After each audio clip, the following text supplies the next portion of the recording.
नमस्ते साथियों। आज हम गांव सरकार की तीसरी कड़ी पे चर्चा करेंगे। 2 बार हम लोगों ने चर्चा की और आज ये चर्चा इस बात की करेंगे कि गांव सरकार को किस तरह से संविधान में उसके साथ संविधान की जो व्यवस्था दी गई है उसके साथ किस तरह से राज्य सरकारों ने कानून बनाकर फ्रॉड किया है। हमारी पहले की जो चर्चा है थोड़ा सा आपको ध्यान दिलाना चाहूँगा कि हम लोगों ने कहा कि जो गांव की सरकार है या गांव पंचायत, जिसको कानून में जो पंचायती राज अधिनियम है उसमें गांव पंचायत है, उसमें गांव सरकार सब नहीं है। हम उसको कहते हैं कि वो गांव सरकार बनना चाहिए। गांव पंचायत ठीक है, उसको नाम आपने दिया, लेकिन वो गांव सरकार की तरह काम करना चाहिए। ये जो गांव पंचायत, हम लोगों ने कहा कि देश तो आज़ाद हो गया लेकिन गांव अभी गुलाम है। और उसको मैंने आप बताया कि 2 संस्थाएं हैं गांव में। एक संस्था है गांव सभा, दूसरी संस्था है गांव पंचायत। किस तरह से गांव सभा को काम करती है, किस तरह से गांव पंचायत काम करती है। गांव पंचायत को अधिकार तो आपने दे दिया, लेकिन ये कहा कि गांव पंचायत जो भी अधिकार करेगी वो राज्य सरकार के निर्देशों के अनुसार काम करेगी। उसी तरह से अधिकार गांव सभा को भी दिया गया और गांव सभा को भी वही अधिकार दिया गया कि जो सरकार कहेगी उसी तरह से ये काम करें। तो अभी देखें, ये दोनों संस्थाएं जो है गांव सभा और गांव पंचायत एक तरह से सरकार के अधीन काम करती है। जो सरकार निर्देश देती है वैसे वो काम करती है। ये हम लोगों ने चर्चा की। अब ये जो गुलामी, इसी को तो गुलामी कहते हैं। अब ये जो गांव पंचायत में एक आप और बात बताऊंगा कि थोड़ा सा ये जान लीजिए कि गाँव पंचायत है क्या। मैंने गाँव सभा बताया कि जितने वोटर हैं, गाँव के जितने वोटर हैं वो मिलकर गाँव सभा बनाते हैं। और गांव पंचायत वो मैंने बताया था कि गांव पंचायत के सभापति, उप सभापति और जितने सदस्य हैं जो गांव में चुन के आते हैं, करीब 1000 की आबादी पर 9 सदस्य चुन के आते हैं, 2000 की आबादी पर 11 सदस्य चुन के आते हैं, 3000 की आबादी पर 13 और अधिक से अधिक 15 सदस्य चुन के आते हैं। तो ये जो प्रधान है और उसके साथ जो सदस्य हैं यही ग्राम पंचायत बनाते हैं। तो संविधान ने कहा कि गांव पंचायत एक स्वशासित संस्था होगी, यानी कि गांव पंचायत अपने हिसाब से सारा काम करेंगी। और उसके लिए संविधान में उन्होंने 29 विभाग उनको दे रखा है कि गांव पंचायत उन 29 विभागों को देखेंगे। अब वो 29 विभागों को लेकिन उत्तर प्रदेश सरकार ने ऐसा नियम बना दिया धारा 15 में कि जो भी गाँव पंचायत काम करेगी वो सरकार के, उत्तर प्रदेश सरकार के अधीन काम करेगी। ये बातें मैंने आपसे चर्चा की है। आज जो हम चर्चा करने जा रहे हैं कि जो उत्तर प्रदेश की सरकार ने जो गांव पंचायत की व्यवस्था बनाई है, एक तरह से गांव पंचायतें और गांव सभा कुछ भी नहीं है। आपको आश्चर्य होगा कि उनको गांव पंचायत नाम का बना रखा है। अभी तो मैंने पहले ही बताया था गांव पंचायतें और गांव सभा जो सरकार निर्देश देगी वो करेंगे। निर्देश की बात भी छोड़िए, वो तो एक तरह से कोई उनके पास एक तरह से व्यर्थ निरर्थक संस्था है। एक तरह से सरकार की वो नौकर चाकर की तरह से काम करती हैं और कुछ नहीं है। एक वो भी आप कह सकते हैं कि सरकार की वो एक एजेंसी के रूप में वो सरकार ने कोई उनको बता दिया कि ये काम करो तो जो कुछ बता दिया वही काम करते हैं। वो हम कैसे होगा, आज ये इस पर हम चर्चा करके फिर आप अपने आप को बात बनाएं। आपको मालूम है कि गाँव पंचायतें एक संस्था है, गाँव सभा संस्था है, तो उसकी सभाएँ भी होती होंगी, मीटिंग भी होती होगी। अब गाँव सभा की मीटिंग में ये व्यवस्था की गई है कि जितने भी वोटर हैं, जो सदस्य हैं गांव सभा के, वो लोग मीटिंग करेंगे साल में 2 बार। जैसे मैं बता चुका हूँ, साल में 2 बार मीटिंग। अब उस मीटिंग में कोरम बहुत महत्वपूर्ण बात होती है कि कितने आदमी अगर उपस्थित रहेंगे तो मीटिंग सुचारू रूप से चल सकती है। अब वो कोरम क्या है? कोरम के लिए ये कहा गया कि जितने सदस्य हैं उसके 1/5 गाँव सभा लोग उपस्थित होंगे तभी गाँव सभा की मीटिंग होगी। अब आप मान लीजिए कि गांव में 1000 लोग हैं, तो 1000 के लिए अगर सदस्य हैं, वोटर हैं, तो उनकी मीटिंग करने के लिए 1/5 आदमी चाहिए। तो करीब 100 आदमी अगर होते हैं, 100 नहीं मान लीजिए 1/5, तो करीब 20 और 1000 करीब 200 आदमी हो जाएंगे, तो उनकी मीटिंग हो जाएगी। ठीक, अच्छी बात है। अब लेकिन इसी तरह से गाँव पंचायत की मीटिंग है। गाँव पंचायतों की मीटिंग के लिए उनको कहा कि उसमें से 1/3 लोग उपस्थित होंगे तो मीटिंग होगी। अब ये जो व्यवस्था है इसको आप समझने की बहुत ज़रूरत है क्योंकि सारा खेल जो है इसी मीटिंग पर होता है और इसी तरह से सरकारें जो है गाँव को गुलाम बना के रखी हुई हैं। गाँव वालों की कोई चलती नहीं है। गाँव वाले एक तरह से खाली बस कागज के घोड़े हैं समझ लीजिए, और किसी लायक नहीं। अभी कैसे मान लीजिए गाँव सभा की ये मीटिंग में 200 लोग होंगे तभी मीटिंग होगी। अगर 200 लोग नहीं हैं तो फिर क्या होगा, मीटिंग टल जाएगी। अब पंचायती राज व्यवस्था में ये व्यवस्था की गई है कानून में कि अगर पहली बार 200 लोग नहीं उपस्थित होते हैं तो मीटिंग तो टाल दी जाएगी, लेकिन अगली मीटिंग के लिए कोई कोरम की जरूरत नहीं है। इसी तरह गांव पंचायत के लिए 1/3 लोग अगर नहीं उपस्थित होते हैं तो कोई बात नहीं है, मीटिंग टाल दी जाएगी, लेकिन अगली बार किसी की कोरम की जरूरत नहीं है। अब इस बात को समझने की देखिए कि कितना बड़ा, इसी को मैं कहता हूं कि संविधान कुछ भी कहे लेकिन फ्रॉड करने वाले फ्रॉड करते रहते हैं। कैसे फ्रॉड है कि भाई जो सच्चाई हो, जो मंशा हो, उसके विपरीत दाव पेश करके अगर कोई आप काम करते हैं उसी तो फ्रॉड करते हैं। उसी तरह से ये संवैधानिक फ्रॉड करते हैं। वर्ड आप जान लीजिए कि आपके लिए नया होगा, लेकिन संवैधानिक फ्रॉड ये मान्यता है, इसको सुप्रीम कोर्ट ने भी कहा कि किस तरह से संविधान को गोल मटोल करके आप उसको लागू करके जो काम करते हैं वो संविधान की मंशा के विपरीत काम करते हैं, और यही संवैधानिक फ्रॉड है। ये संवैधानिक फ्रॉड सुप्रीम कोर्ट का दिया हुआ शब्द है, कोई हम अपने तरफ से नहीं इस्तेमाल करें। अब यहाँ भी देखिए कि किस तरह से वो संवैधानिक फ्रॉड कर रहे हैं, मैं ये समझाने की कोशिश करूँ। अब जब गांव सभा की बैठक होगी तो अगर अगली बैठक में कोई आदमी अगर उपस्थित नहीं होगा तभी मीटिंग होगी। अब मीटिंग में कौन होगा कि अगर वो उसमें कहा गया है कि अगर केवल प्रधान जी गांव सभा की बैठक में, अगली बैठक में केवल अकेले प्रधान जी भी अगर उपस्थित हैं और वो मीटिंग कर लेते हैं और मान लो सचिव हो, सेक्रेटरी हो, वो बैठे हो तो मीटिंग मान ली जाए। यानी कि गांव सभा की बैठक अकेले दूसरी मीटिंग में प्रधान जी अकेले वो मीटिंग को कर लेंगे और जो चाहे सो प्रस्ताव प्रधान जी आए। ऐसा कभी सुना है, आपने देखा है कि लोकतंत्र में क्या ये संभव है? इस तरह की व्यवस्था क्या संभव हो सकती है? उसी तरह से पंचायतों को आप देख लीजिए। ग्राम पंचायतों में आप मान लीजिए 1000 ग्राम पंचायत के सदस्य, वो ग्राम पंचायत में 9 सदस्य हैं। 9 सदस्य में 1/3 क्या हुए? 3 में शामिल है, 3 में वो भी शामिल है, प्रधान, उप प्रधान और 1 सदस्य। यानी कि ग्राम पंचायत नहीं हो तो 1 प्रधान, 1 उप प्रधान और 1 सदस्य भी अगर जुट जाए तो ग्राम पंचायत की सब मीटिंग हो जाएगी। अब बताइए 3 आदमी में भी मीटिंग, 9 सदस्यों में से 1 सदस्य प्रधान जी, बहुमत भी नहीं है। यानी कि प्रधान जी और उप प्रधान अगर मिल जाए तो उन 9 सदस्यों को कोई मतलब नहीं है, निरर्थक है, चाहे वो चाहे या ना करें। चलिए ये भी चलिए 1 सदस्य है, लेकिन अगली मीटिंग में इसकी भी जरूरत नहीं है। अगली मीटिंग जो बैठक होगी उसमें कोरम की जरूरत नहीं है। यानी कि अकेले वहां अगली मीटिंग में पंचायत के प्रधान जी अकेले चाहे मीटिंग। यही हो रहा है, मैं आपको बताना चाह रहा हूं। यही सबसे बड़ा फ्रॉड ग्राम पंचायतों के साथ हो रहा है। जो आप सुनते हैं कि कभी पता ही नहीं लगता कि आपको मीटिंग कहाँ हुई, कैसे मीटिंग हुई, क्या प्रस्ताव पारित हुआ, जो आपको नहीं पारित हुआ वो इसीलिए नहीं पता लगता है कि सिर्फ प्रधान जी एक मीटिंग उन्होंने पहला बुलाया, उसमें कोई आया न आया, सूचना दिया नहीं दिया। दूसरी मीटिंग में किसी की जरूरत नहीं है, सेक्रेटरी आया, प्रधान जी का दस्तखत कराया कि दूसरी मीटिंग बैठक हुई और दूसरी मीटिंग में ये प्रस्ताव पारित हो गया और सेक्रेटरी दस्तखत करके ले जाके वो सरकारी अधिकारियों को दे दिया, कार्रवाई हो रही है। पूरा ग्राम पंचायत की व्यवस्था, इसी तरह ग्राम पंचायत की व्यवस्था को प्रदेश भर में, उत्तर प्रदेश में कम से कम ऐसे चलाया जा रहा है। बाद में हम दूसरे प्रदेशों के बारे में आपको चर्चा करेंगे, लेकिन उत्तर प्रदेश की व्यवस्था ऐसे चलाई जा रही, इतना बड़ा। मैं तो संविधान में जो व्यवस्था है कि लोकसभा का, विधानसभा की जो बैठक होती है उसमें भी कोरम है, उसमें 1/10 का कोरम है। लोकसभा का भी कोरम है 1/10 का, दूसरा भी विधानसभा कोरम। उसमें ये व्यवस्था है कि अगर 1/10 मतलब मान ली 550 लोकसभा में है, उत्तर प्रदेश में 425 है, तो यानी 40-50 लोग अगर जब तक नहीं रहेंगे कोरम नहीं पूरा होता है। उसमें संविधान में तो ये व्यवस्था दी गई है कि अगर ये इस बैठक में कोरम नहीं पूरा होता है तो वो बैठक स्थगित की जाएगी और जब तक कोरम नहीं होगा तब तक वो मीटिंग नहीं होगी।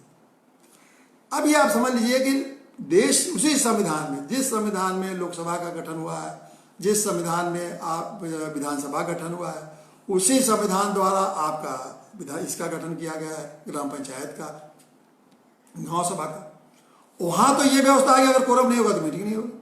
यहाँ व्यवस्था दी गई कि अगर कोरम नहीं भी होगा तब भी जो भी चाहेगा, प्रधान चाहेगा तो वो उसकी जरूरत नहीं है अगले बैठक के लिए, कोरम की बैठक नहीं है, प्रधान जी हो जाए। अब आप समझ लीजिए कि कैसे गांव को गुलाम बनाने का मैं बार बार बात कह रहा हूँ, किस तरह से गांव को गुलामी में रखा गया है ताकि गांव के प्रधान के अलावा और वो पंचायत सेक्रेटरी और जो बीडीओ सीडीओ जो भी अधिकारी हैं उसको जैसे चाहें उसको चलाएं, किसी गांव के लोगों की जरूरत नहीं। ये व्यवस्था मुझे तो मैं देखता हूँ तो मुझे तो बड़ा गुस्सा आता है। पता नहीं हमारे बहुत सारे मित्र जो मैं सुन रहे हो उनको इस लोकतंत्र के इस फ्रॉड पर, इस कॉन्स्टिट्यूशनल फ्रॉड पर गुस्सा आ रहा होगा, नहीं होगा, मेरा तो खून खौल जाता है। लेकिन आप भी नौजवानों को, चूंकि मैं तो यही कहूँगा कि नौजवानों को इस चीज़ की सारी जानकारी नहीं थी, इसलिए उनका खून नहीं खौलता होगा। लेकिन अब जानकारी जब हो गई है तो मुझे विश्वास है कि इस देश के हर नौजवान को खून खोलेगा कि किस तरह से ये कानून के द्वारा, किस तरह से संविधान के फ्रॉड के द्वारा, जो संविधान कहते हैं कि गांव को स्वशासी बनाएंगे, गांव पंचायत को हम स्वतंत्र बनाएंगे, और उनको द्वारा इस तरह धोखा करके ऐसा काम करेंगे। अब थोड़ा आपको और बता दें कि ये गांव पंचायतों की मीटिंग कहाँ होती है। कभी किसी को लिखा हुआ है कि जो भी गांव पंचायत की और गांव सभा की मीटिंग होगी उसके मीटिंग की सूचना दी जाएगी। जिस गांव पंचायत की अगर मीटिंग हुई तो गांव पंचायत के सदस्यों की सूची दी जाएगी, जो 9 या 11 सदस्य हैं उनको सूचना दी जाएगी। और गांव सभा की जब मीटिंग होगी तो उसकी सूचना सभी खास जगहों पे, जो गांव में खास जगह हैं वहाँ चिपका जाएगा, और डुग्गी पीट के गांव वालों को बताया जाएगा कि आज इस जगह पे मीटिंग होने वाली है।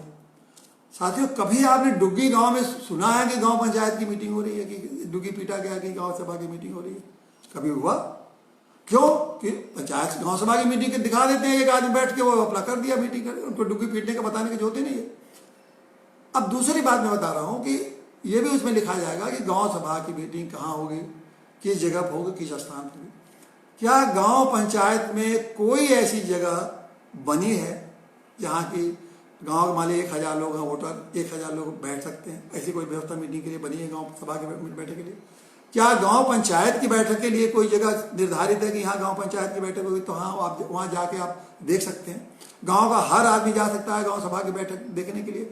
गांव पंचायत की बैठक में तो आपको मैं ये बताऊं कि ये व्यवस्था दी गई है इस कानून में कि गांव पंचायत की बैठक में एमएलए भी जब आगे भागीदारी ले बैठ सकते हैं, एमपी भी आगे बैठ सकते हैं, और अधिकारी भी जब उसमें अगर कोई मीटिंग हो रही है तो कुछ अधिकारियों का भी नाम दिया गया कि वो लोग भी आके उसमें बैठ सकते हैं। लेकिन कौन सी जगह पर होती है मीटिंग? प्रधान का घर क्या कभी लिखा उसमें आता है कि आपने कभी सुना होगा कि ये मीटिंग गांव पंचायत की, जो कि महीने में एक बार जरूर होती है, होना चाहिए, क्या वहां पंचायत जगह हो रही है? अब ये मैं आपको बता रहा हूँ कि किस तरह से गांव को गुलाम बनाया गया, किस तरह से गांव की 2 कौड़ी को इस देश के लोगों ने, देश के नेताओं ने और लोगों ने समझ रखा है, उसका एक उदाहरण दें।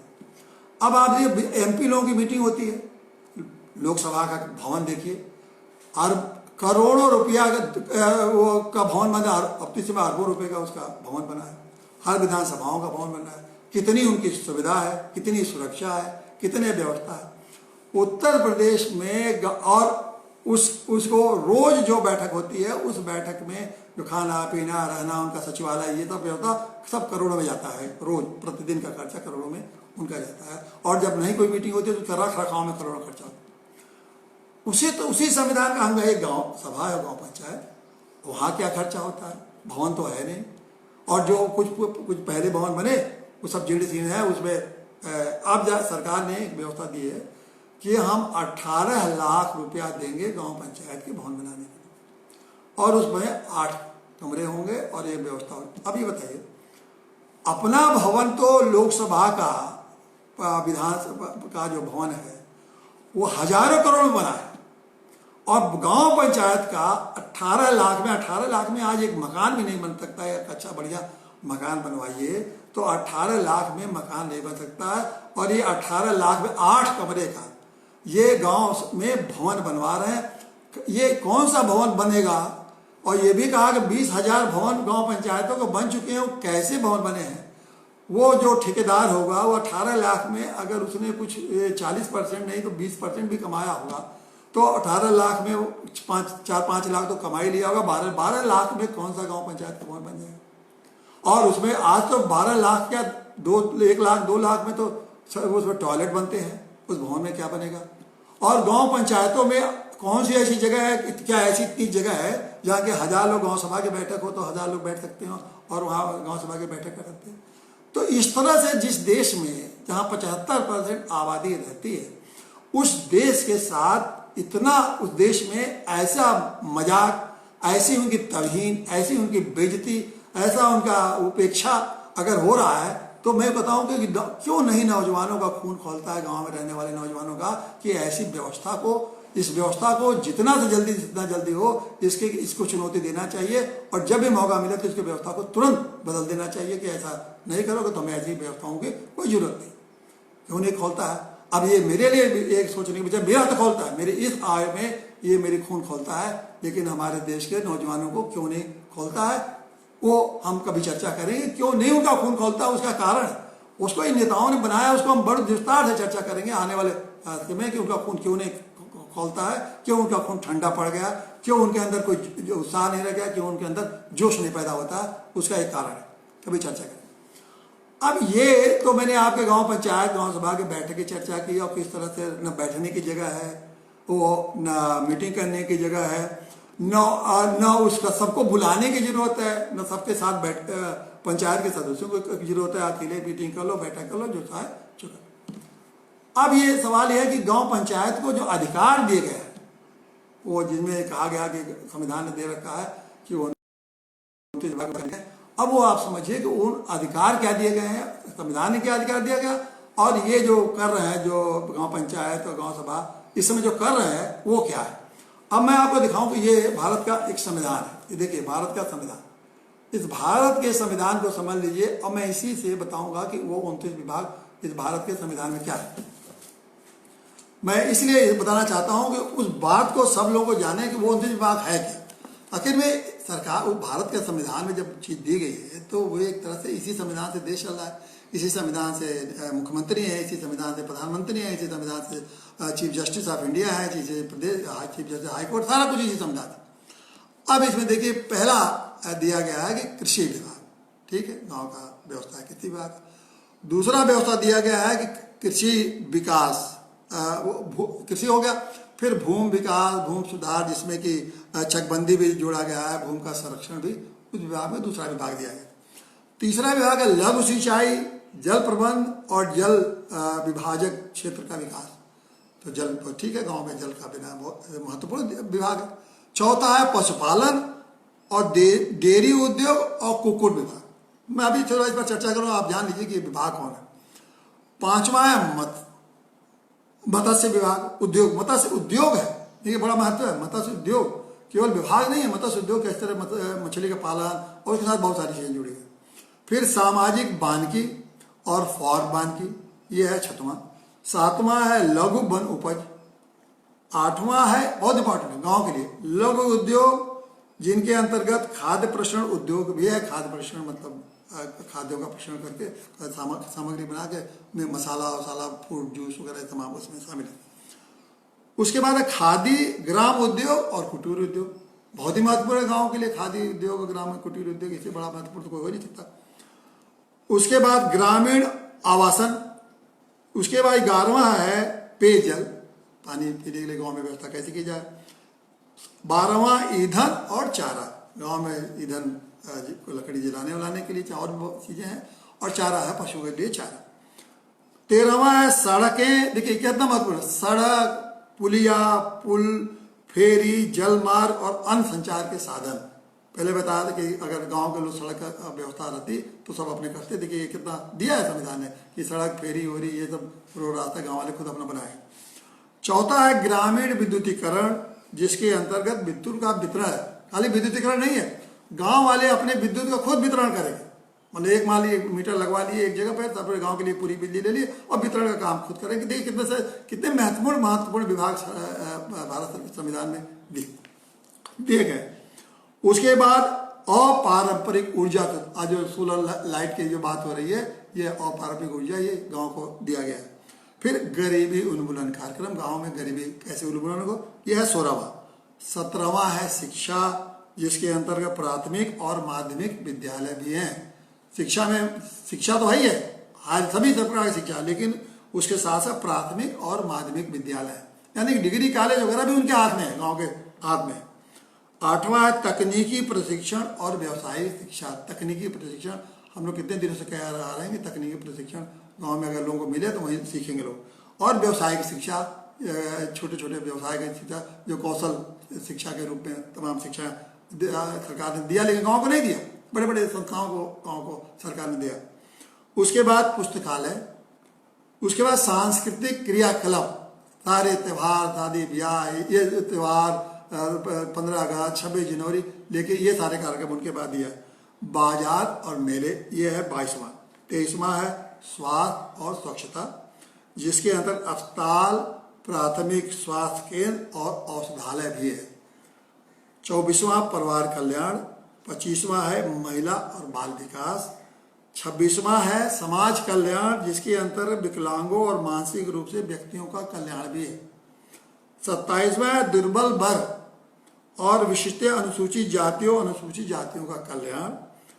28वां है सार्वजनिक वितरण प्रणाली और 29वां है सामुदायिक आस्तियों का अनुरक्षण, ये जो गांव पंचायत की जितनी संपत्ति है उसके रक्षा। अब ये 29 विभाग है। आपको मैंने आश्चर्यजनक चीज मैं बताने जा रहा हूं, आप शायद ये इतना आश्चर्य शायद आपको कभी नहीं होगा। 29 विभागों में सरकार ने कौन सा विभाग गांव पंचायत को दिया है? 29 विभाग में इसमें दिया क्या है आप सुन लीजिए। कृषि, ठीक है, ये कृषि का विभाग उन्होंने 8 विभाग दिया, कुल 8 विभाग उनको दिया है कि आप गांव पंचायत के इस 29 में सिर्फ कहा कि 8 विभागों का काम देखिए। और वो 8 विभाग क्या है? कृषि एक हो गया, दूसरा दे दिया भूमि विकास, तीसरा जो है लघु सिंचाई, 3 विभाग हो गए। उसके बाद दे दिया उन्होंने शिक्षा, शिक्षा में प्राथमिक शिक्षा और ये हायर एजुकेशन नहीं दिया, शिक्षा में देखिए लिया प्राथमिक शिक्षा उनको दे रखा है। 23वां है स्वास्थ्य विभाग और दिया परिवार कल्याण, महिला कल्याण, महिला विकास, बाल विकास और समाज कल्याण। बस ये 8 विभाग उनको दिए गए। अब यह बताइए कि गांव में सबसे जरूरी क्या है?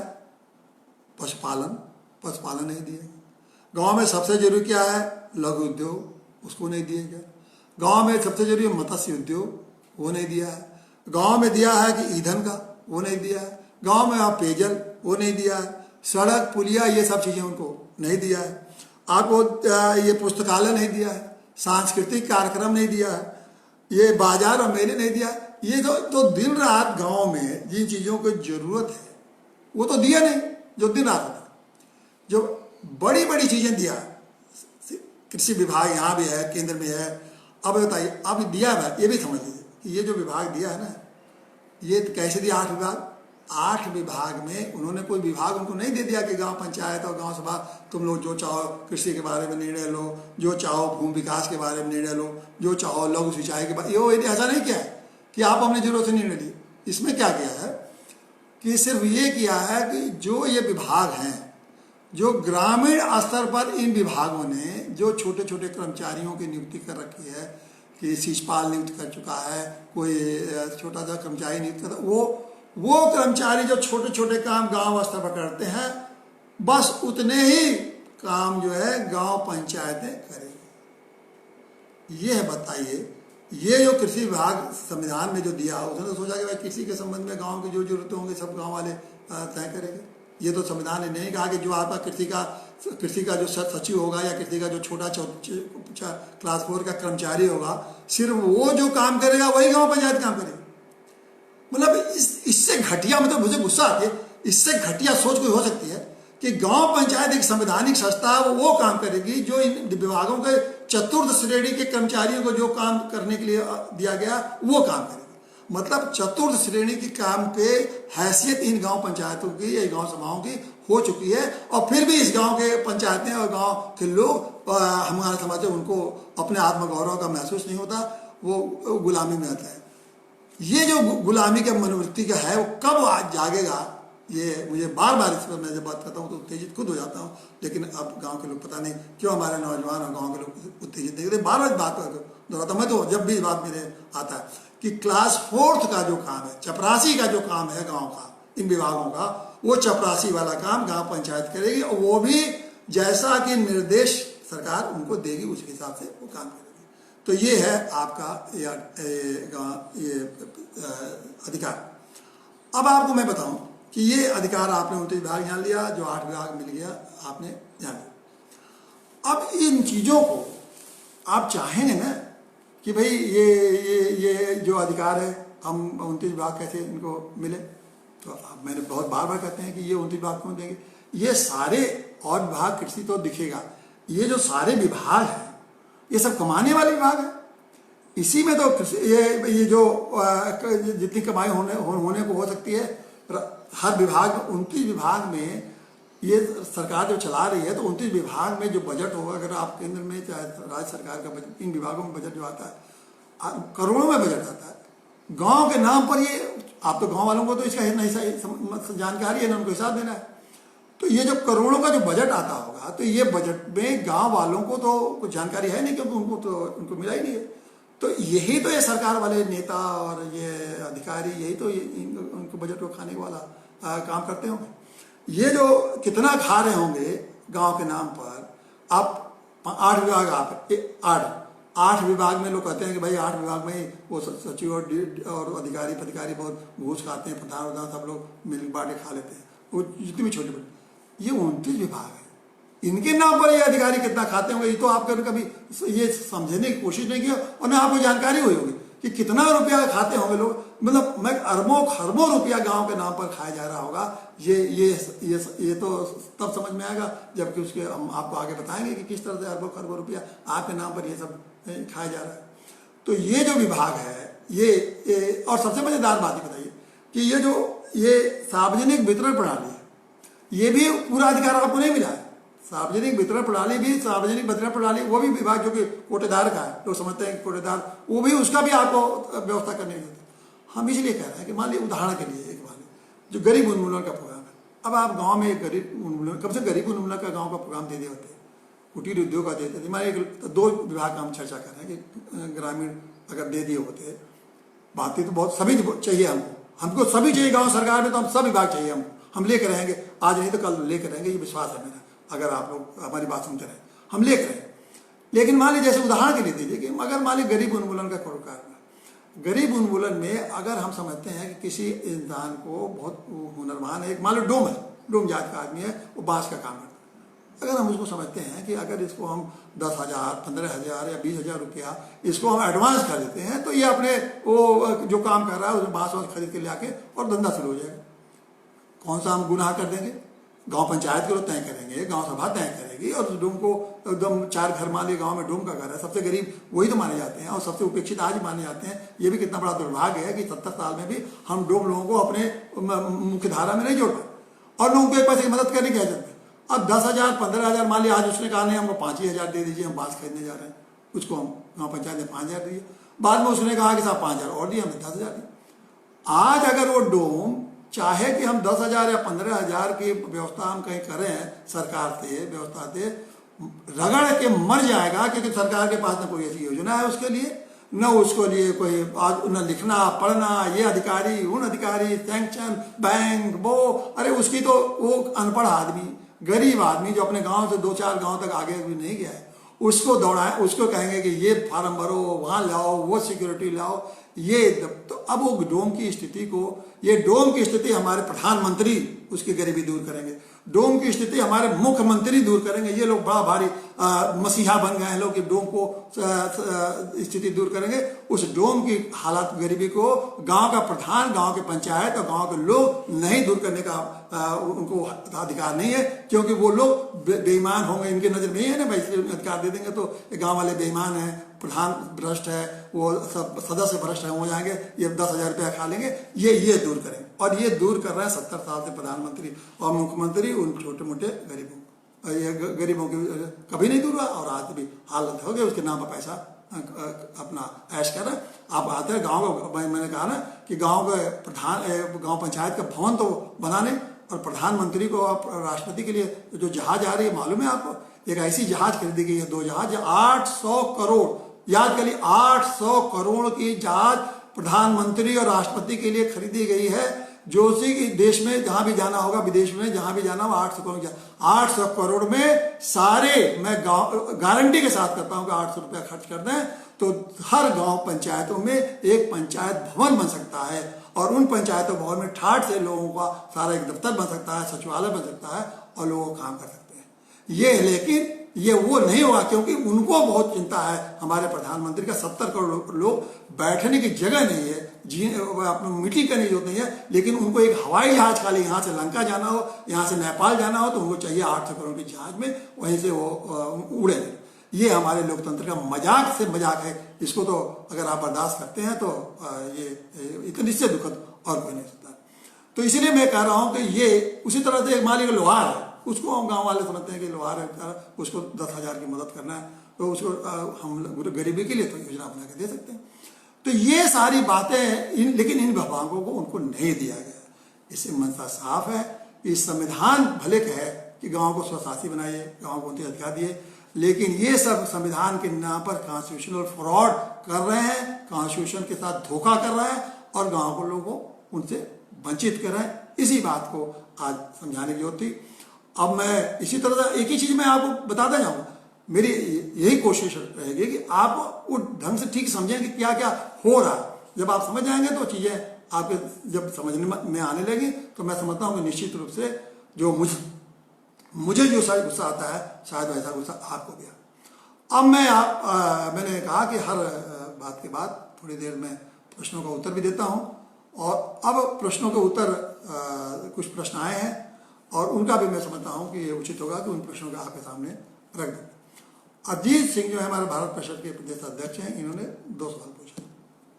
पहला वही सवाल था उनका कि ये 29 विभाग कौन से हैं जिनको कि संविधान ने हम लोगों को गांव पंचायतों को दे रखा।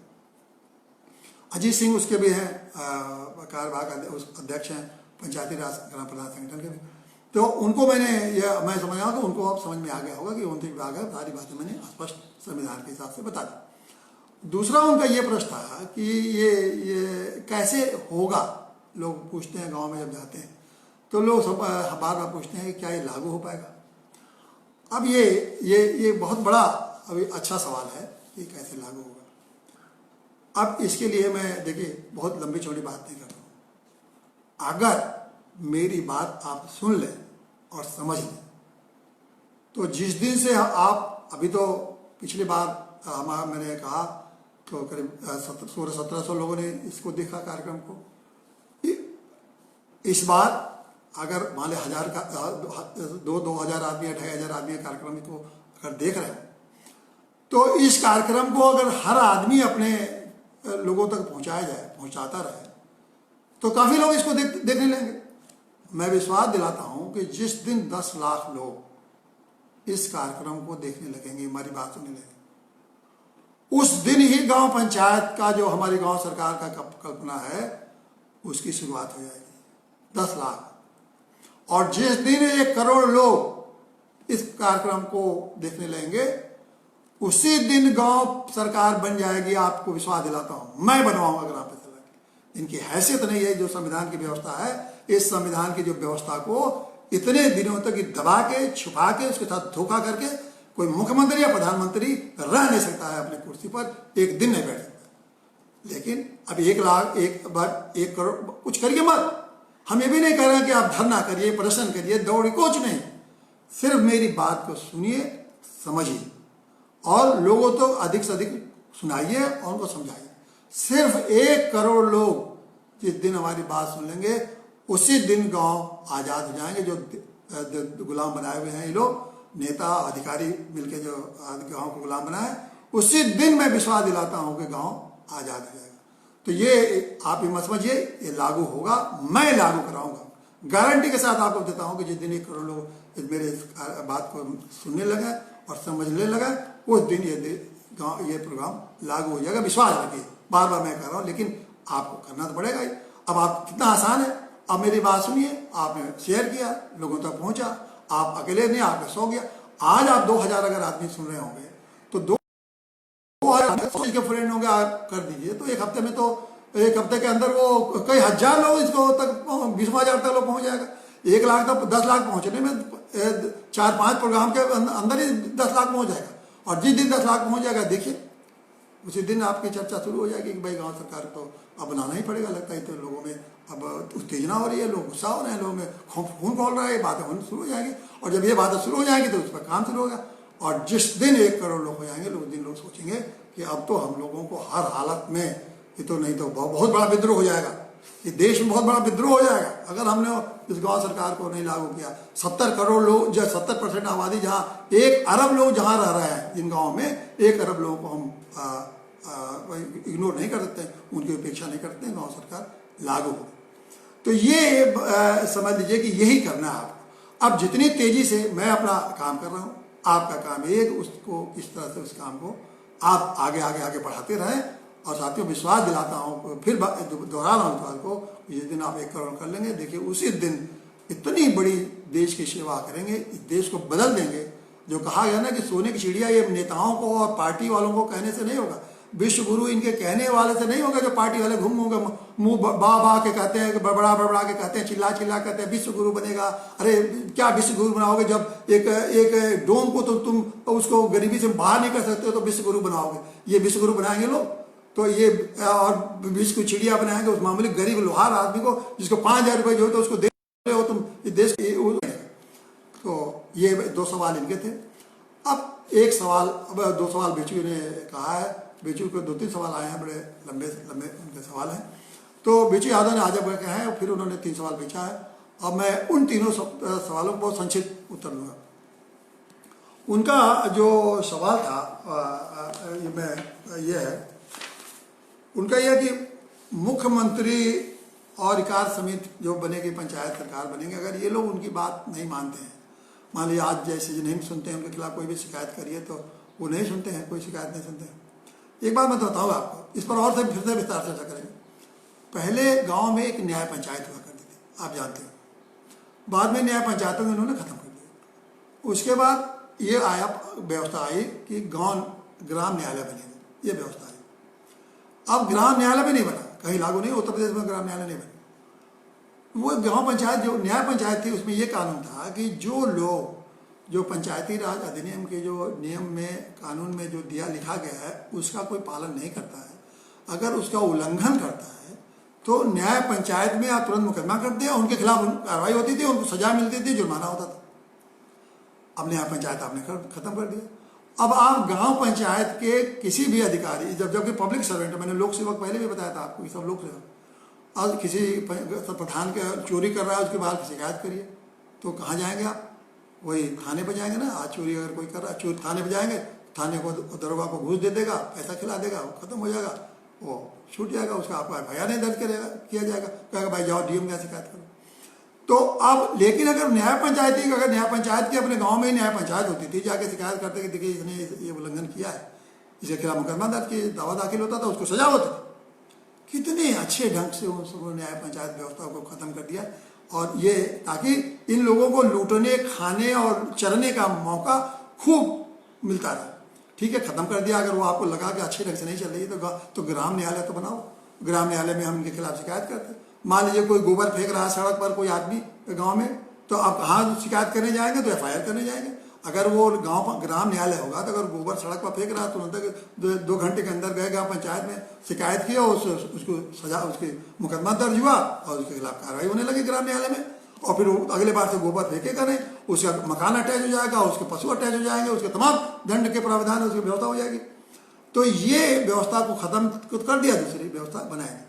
तो बेचिए, अगर ये मत समझिए कि ये जब गांव सरकार बनेगी तो इन लोगों को हम फिर अधिकारियों के हाथ छोड़ देंगे कि DM के यहाँ जाओ, उनके यहाँ जाओ और उनके शिकायत करो। अरे मैं वहीं गांव के अंदर प्रधान जी अगर गलत कर रहे हैं, सचिव कर रहे हैं, वहीं उनकी सजा और वहीं उनके जेल।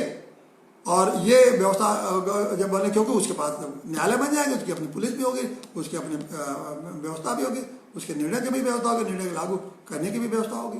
तो ये वैसे होगा। दूसरा ये है कि इन्होंने ये भी पूछा कि इन लोगों को गांव सरकार में, मुख्यमंत्रियों को, उनको शपथ कौन दिलाएगा? शपथ दिलाने की एक बात बताऊं आप, मजेदार बात। जो शपथ शपथ देने की व्यवस्था जो है संविधान में दिया गया है कि MLA को शपथ दिएंगे, MP शपथ लेंगे, मुख्यमंत्री शपथ लेंगे, उसी तरह का शपथ की व्यवस्था ग्राम पंचायत के प्रधान और सदस्यों को भी है। देखिए, सदस्यों तक भी वही शपथ लिया जाएगा कि मैं संविधान की रक्षा करूंगा, कानून के हिसाब से काम करूंगा, सत्य निष्ठा रखूंगा, लोगों को क्या साथ अन्याय नहीं करूंगा, ये शपथ दिलाया जाएगा। कभी मैं पूरा शपथ पढ़ के सुनाऊंगा कि ये है शपथ। किसी प्रधान से पूछिए कि तुम भैया तुम शपथ को जानते हो, क्या लिए थे शपथ, जरा बताओ तो। किसी सदस्य से पूछिए कि कोई शपथ क्या लिए थे, एक को नहीं पता है शपथ लेने का। शपथ तो किसी से भी दिलाया जाए, जैसे प्राइम मिनिस्टर को चीफ जस्टिस देते हैं शपथ, मुख्यमंत्री को ये दिलाते हैं चीफ जस्टिस उत्तर प्रदेश की, उसी तरह से गांव पंचायत हो जाएंगे, उनका शपथ दिलाएगा क्या नाम है, कोई मुंसिफ को बुला लेंगे, डिस्ट्रिक्ट जज को बुला ले, कह देंगे कि भाई ये डिस्ट्रिक्ट जज शपथ दिलाएगा। मान लीजिए डिस्ट्रिक्ट जज इतने लोग हर गांव में नहीं दिला देता, तो हर मुंसिफ हर जिले, और कोई नहीं तो जो न्याय पंचायत का अपने ग्राम न्यायालय का जो जज होगा, वो ग्राम न्यायालय का जज आके आपको शपथ दिलाएगा कि वो प्रधान जी को, ताकि इन नेताओं के। और अभी क्या दिलाता है, अभी एडीओ आके शपथ दिलाता है। वो एडीओ जो खुद शपथ का पालन नहीं करता है, वो खुद ही भ्रष्टाचार में लिप्त होता है। एडीओ पंचायत जो दिन रात इस चक्कर में प्रधान के साथ इस चक्कर में रहता है कि 4 पैसा कैसे घूस से कमाए, उससे शपथ दिलवाया जाता है। कितनी तवीन है, मतलब ऐसे आदमी शपथ लिया जो बेईमान का माँ बेईमान है। वो पंचायत सेक्रेटरी और रेडियो पंचायत और बीडीओ ये सब दिन रात इसी चक्कर रहते हैं कि इस बजट से कितना पैसा गांव वाले से ले, वो आपको शपथ दिलवा दे। अरे शपथ तो कम से कम वो आदमी दिलाए जो ठीक है, होता है कोई बेईमान जज हो जाए, लेकिन जो जज को मानता तो ये ना कि वो लोग ईमानदारी से काम करते हैं, ईमानदार लोग हैं, तो उसी तरह से हम इनसे शपथ दिलाएंगे। तो ये सारी व्यवस्थाएं जब गांव सरकार बनेगी, लेकिन इस व्यवस्था में पहले तो हम आपको पहले ही बताया कि इसी व्यवस्था में जो कुछ है उसको पहले जान लीजिए, समझ लीजिए, तब आप समझ सकते हैं कि हम इस नई व्यवस्था को कैसे बनाएं। मैं यही चाहूँगा कि आज आपसे तीसरा था चर्चा हुआ, आप लोगों ने हर दिन लोग जुड़ते जा रहे हैं, अधिक से अधिक जुट रहे हैं, बड़ी खुशी की बात है। और विश्वास रखिए, अंत में मैं यही कहूँगा कि बस मैं अपना काम कर रहा हूँ, आप अपना काम, मेरा काम है मैं आपको हर बात बताऊँ, आपको समझाऊँ कि गांव सरकार क्या है, कैसे जनता के साथ धोखा हो रहा है, गांव के लोग कैसा धोखा कर रहा है, संवैधानिक व्यवस्था होते हुए भी संविधान को ठीक ढंग से लागू न करके संविधान के साथ फ्रॉड किया जा रहा है। आपका काम यह है कि इसको सुनिए, खुद समझिए और इसको अधिक से अधिक लोगों तक पहुँचाइए। और वो दिन याद रखिए, डेट फिक्स कर लिए कि जिस दिन 1 करोड़ हुए, मैं विश्वास दिलाता हूँ वह दिन इस देश के लिए स्वर्ण अक्षरों में लिखा जाएगा, जिस दिन 1 करोड़ होंगे, क्योंकि उसी दिन से ग्राम पंचायत का स्थापना के सारे रास्ते खुल जाएंगे। बहुत बहुत धन्यवाद आप।